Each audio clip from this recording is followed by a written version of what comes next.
நடிகர் அர்ஜுன் அவர்களுடைய நடிப்பில் பிளாஸ்ட் திரைப்படம் உருவாகியிருக்கு. இந்த திரைப்படத்தை கூடிய விரைவில் வெளியிட போகிறாங்க. இன்றைக்கி பார்த்தீங்கன்னா நடிகர் அர்ஜுன் அவர் நடித்த இந்த திரைப்படத்தினுடைய ஃபர்ஸ்ட் லுக் போஸ்டர் வெளியிட்டிருக்காங்க. இந்த ஃபர்ஸ்ட் லுக் போஸ்டர் பார்க்கும்பொழுது அர்ஜுன் அவர்கள் ஒரு ஸ்டண்ட் மாஸ்டராக இருக்கிற மாதிரி இருக்குது. ஸோ கண்டிப்பாக இந்த திரைப்படம் இவருக்கு கை கொடுக்குன்னு நம்ம நம்புவோம். சூப்பர் ஸ்டார் ரஜினி அவர்கள் தன்னோட 173வது திரைப்படத்தில் நடிச்சிட்ருக்காரு. அந்த திரைப்படத்தில் ரஜினி அவர்களுக்கு மகானா பாசில் ஜோசப் நடிக்கிறதா தகவல் கிடச்சிருக்கு. இவர் மலையாளத்தில் ஜெய ஜெய ஜெயஹேங்கிற ஒரு திரைப்படத்தின் மூலமாக தமிழ் சினிமாவில் மிகப்பெரிய ஒரு வெற்றி அடைஞ்சார். நடிகர் தனுஷ் அவருடைய கரா திரைப்படம் ரிலீஸ் ஆக போகுது. இந்த திரைப்படத்துக்கான டிக்கெட் ஓப்பனிங்கே ஏப்ரல் 30ஆம் ஸ்டார்ட் பண்ண போகிறாங்களாமா. ஸோ ஏப்ரல் 30ஆம் கரா திரைப்படத்துக்கு நம்ம டிக்கெட் புக் பண்ணிக்கலாம். இன்னொரு புறம் பார்த்திங்கன்னா இந்த கரா திரைப்படத்தினுடைய சென்சார் சர்டிஃபிகேட் வெளியிட்டிருக்காங்க. இந்த திரைப்படத்துக்கு U/A சென்சார் கொடுத்துருக்காங்க.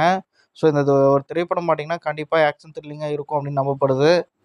துரந்தர் பார்ட் 2 திரைப்படத்தினுடைய கலெக்ஷன் ரிப்போர்ட்டை வெளியிட்டிருக்காங்க.